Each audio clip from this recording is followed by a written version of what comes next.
Pero very hopeful itong person mo na ma-rekindle yung relationship niyo, guys. Pero hindi siya gagawa ng paraan, hindi siya magme-make ng move. Hopeful siya na magkaayos kayo, hopeful siya na maging, alam yun, kung pwedeng magsimula ulit kayo, why not, no? Pero yun nga, hindi sa kanya manggagaling. Sabi ko nga, guys, parang nag-aantayan lang kayo. Inaantay mo siya na mag-make ng move, inaantay ka rin niya na mag-antay, na mag-make, gumawa ng hakbang.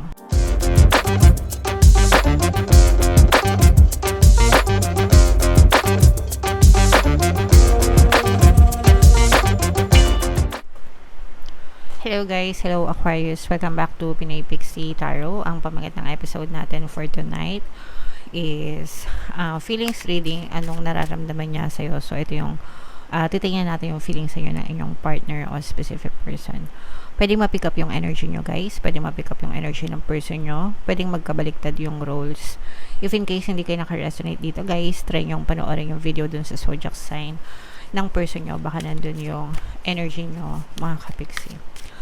So, unahin natin tong deck na to. Tingnan natin yung mga feelings na nakapaloob sa relasyon nyo. Pwedeng nararamdaman nila, or nararamdaman nyo parehas. So, merong galit, no? Hateful, punong-puno ng galit, mga kapiksi. Usually naman yung galit, nangyayari kapag merong hindi magagandang ginagawa. Pwedeng na-surprise kayo, na-shock kayo dun sa nangyari, mga kapiksi, and you are being irritated, no? Etong energy na to, guys, parang feeling ko sa inyo ito nagre-resonate, no? Ganito yung nararamdaman nyo towards your person. Depende kung sino yung nakagawa ng kasalanan. Sabi ko nga, guys, pwedeng magkabaligtad yung role. Kung ikaw yung may gawa or nakagawa ng kasalanan dun sa person mo, pwedeng ito yung nararamdaman nila sa'yo. Pero kung sila yung gumawa ng kasalanan sa inyo, most definitely, ito yung nararamdaman nyo sa kanila. So, yung iba sa inyo, pwedeng na-surprise kayo dun sa ginawa nila. Parang parang hindi nyo ina-expect, no? So, kung meron silang ginawa sa inyong kasalanan, parang hindi nyo ina-expect na magagawa nila yun sa inyo. Kaya ganun na lang yung galit nyo sa kanila, sukdulan, no? Talagang kita nyo naman, no? Durog na durog. Yung galit nyo sa kanila, parang durog na durog yung puso nyo dahil dun sa galit na inabot naabot sa damdamin nyo, mga kapiksi. To the point na naiirita ka, na nakikita mo siya, naiirita kayo na kausap nyo siya, mga kapiksi. Okay? So, may mga ganong klase na ng energy sa pagitan yung dalawa ng person nyo. And for some of you, pwedeng the feeling is mutual din. Okay? Ibig sabihin, kung ganito yung nararamdaman mo sa kanila, pwedeng ganito rin yung nararamdaman nila sa inyo. So, parang mutual, parehas, no? Kaya parang for some of you, medyo sabihin na natin na problematic itong relationship na to. Tingnan natin, guys, no? Basahin natin itong spread na to. Dito, nakafocus tayo dun sa feelings ng person nyo, mga kapiksi. Okay? So, shuffle natin to, guys. Habang sinashuffle ko to, panoorin nyo muna yung video natin regarding sa ating paano mag-manifest ng abundance video course. Kapiksi, sawa ka na ba sa mga struggles at hirap sa buhay mo? Masipag ka ba at masikap sa buhay ngunit hindi ka pa rin umaasenso? Ilang beses ka na bang nag-attempt mag-negosyo at mag-invest pero palagi ka pa rin nalulugi? Sa pagkakataon na ito ay maaaring may subconscious beliefs ka na nagiging balakid sa iyong pag-unlad at pagyaman. Introducing, paano mag-manifest ng abundance video course. Dito ay matututunan mo ma-overcome ang mga balakid mo para tuluyan ka ng umunlad, umasenso, sumagana, maging matagumpay, successful at maswerte sa iyong kabuhayan, pera, trabaho, negosyo sa labi at kaperahan ng bonggang-bongga. Dali, mag-send na ng email sa pinaypixitaro@gmail.com at simulan na ang iyong pagyaman ngayon. Alright, so sa lahat ng gusto mag-avail ng course, guys, meron tayong promo ngayong November. Magbibigay tayo ng 500 pesos na discount until November 30, guys. Kaya mag-avail na kayo. Sobrang ganda. And meron din tayong bagong course, guys, paano mawala ang third party at magkaroon ng harmonious na relationship. Para mawala yung mga kabit na mga jowa nyo, guys. 20% discount yan until November 30, guys. Kaya mag-avail na kayo. So, Aquarius, guys, kaya ay represent ng King of Swords. Ito yung ating feelings energy. mga kapiksi. Dito nakikita natin sobrang negative nung energy between the two of you. Pwedeng karmic yung connection nyo, mga kapiksi. And for some of you, pwedeng nakakarma din yung person mo dahil dun sa sobrang dami ng kasalanan or sobrang dami ng mga hindi magagandang bagay na nangyayari sa inyo. Feeling ko, guys, for some of you, no, although hindi naman lahat, parang feeling ko naggagantihan kayo ng person mo. So, ibig sabihin, pagka may ginagawa siyang hindi maganda sa'yo, parang gumaganti ka sa kanya sa paraan na kaya mo. Okay? So, let's say, for example, hindi kanya pinapansin, hindi kanya kinakausap. So, gaganti ka rin. Ang gagawin mo rin, hindi mo siya papansinin, hindi mo rin siya kakausapin. Yung ganun. So, parang, kaya dahil ganun, parang, yung iba sa inyo parang nagpapatigasan, nagpapataasan, so walang nare-resolve. And parang nag-aantayan kayo. So parang inaantay mo siya na parehas, yung iba sa inyo parehas kasing ma-pride din. Yun. So kung hindi siya magpapakumbaba sa'yo, hindi ka rin magpapakumbaba sa kanya. Parang ganun. So ang ending is hindi nare-resolve talaga yung mga issues nyo. Walang natatapos, walang nare-resolve. Tapos parang nagpapatong-patong lang yung mga problema nyo sa relationship, mga kapiksi, which is causing the relationship to fall apart. So yung conflict nyo, talagang conflict kayo, mga kapiksi. Okay? Pero if bibigyan kayo ng chance na kasi ito, parang binibigyan kayo ng chance na ni universe or ng opportunity para maayos pa yung relationship nyo. Actually, yung person mo, gusto niya magkaayos kayo. Gusto niya, kung kayo ay hiwalay na nitong person mo, gusto niya ng another chance. Parang gusto niyang ayusin, no? Pero, parang pa-victim mode din kasi itong person mo. Parehas nga kayo kasi, guys. Parang parehas kayo na mentality na kung hindi ka magsasorry sa kanya, hindi siya magsasorry sa'yo. Nagets mo ba?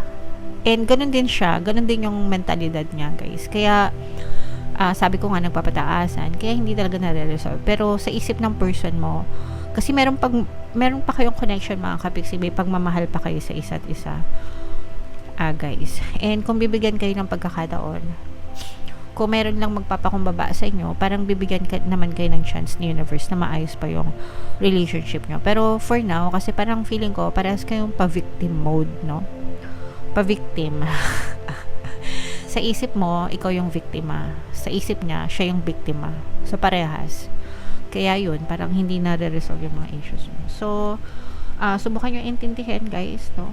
Intindihin yung perception nila, ganyan. And, sa relationship naman talaga, guys, kailangan nandun yung pagkakaintindihan, pagkakaunawaan, kasi hindi uso yung pataasan ng pride pagdating sa relationship. And kapag nagpakumbaba ka, it doesn't mean na hindi mo nire-respeto yung sarili mo. It's just that you value the relationship so much na willing ka na magpakumbaba. Pero it doesn't mean na hindi mo nire-respeto yung sarili mo. Iba yung konsepto ng self-respect, mga kapiksi. Okay? I hope that makes sense. Sana naintindihan nyo, mga kapiksi. So, tingnan natin. Etong person mo, pagka parang nag-aantay siya, no? Yes, nag-aantay siya. At saka sa isip kasi ng person mo, nag-i-spiral yung mga negative thoughts sa kanya. Nag-i-spiral yung mga negative na nangyari sa inyo. So, yung mga away nyo, mga bangayan nyo, or whatever na mga conflict nyo, hindi siya maka-move on doon, guys.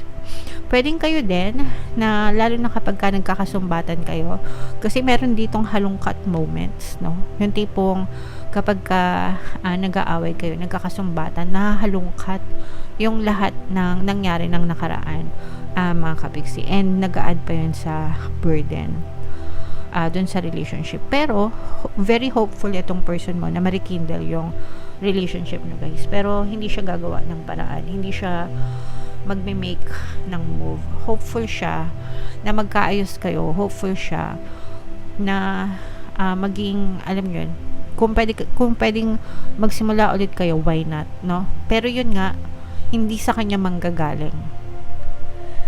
Sabi ko nga, guys, parang nag-aantayan lang kayo. Inaantay mo siya na mag-make ng move. Inaantay ka rin niya na mag-antay, na gumawa ng hakbang. Okay? pero siya, willing siya. Siguro nga, ang nagiging balakid nyo mga kapiksi is yung galit nyo, no? Kasi there's a lot of hatred in this relationship, no? And hindi ito mawawala guys hanggang walang forgiveness. Ang resolution dito guys is magkaroon ng forgiveness, no? Kasi hanggang walang forgiveness, hanggang walang acceptance mga kapiksi, yung galit nandun talaga. Ano yan, balakid yan sa pagkakaroon ng harmonious na relationship. Actually, hindi lang sa relationship, no, pati sa mga blessings nagiging balakid yung galit. So, it's better to let it go, guys, kung nakaka-resonate kayo, no. Kailangan yung ng pagpapatawad, 'di ba? Sabi ko nga, forgiving the other person, it doesn't mean na wala kayong respeto sa kanila, but or respeto sa sarili nyo, but you just value the relationship so much para maging ma-okay kayo. So, kailangan dito ng forgiveness, guys, and acceptance. I-analyze nyo mabuti yung sitwasyon nyo kung gusto nyo bang i-save yung relationship. Otherwise, kung gusto nyo na mag-move on and kalimutan na lang itong relasyon na to or yung person mo, pwede rin naman. But, it's still important to forgive. At least para sa akin, guys, no? Yan lang yung masasabi natin sa inyo. Forgiveness is not something that you do for that you do for them, pero you do it for yourself. Ginagawa mo yung pagpapatawad para sa sarili mo, para makalaya ka, no? Makalaya ka sa mga negative emotions and para gumaan yung buhay mo, para makatulog ka ng mahimbing sa gabi, magkaroon ka ng peace of mind. Okay? So, comment down below guys if feeling nyo nakaresonate kayo. Pwede nyo pakinggan guys yung pampabate, subliminal. Kasi dun sa tsaka yung Ho'oponopono, the best combo yon para mawala yung mga galit sa puso, yung mga emotional pain, at tsaka yung pampabate guys. Kasi doon talaga magkakaroon ng forgiveness for each other. Alright? So, comment down below guys if feeling nyo nakaresonate kayo. Ito yung ating 2025 kapalaran. Panoorin nyo ng mga kapiksi. And ito naman yung ating success stories ng paano mag-manifest ng abundance video course. Click here to subscribe guys. And ito yung ating mga pampaswerte subliminals. Thank you for liking, sharing, and subscribing. See you next time. I love you all mga kapiksi. Have a nice day. Bye-bye.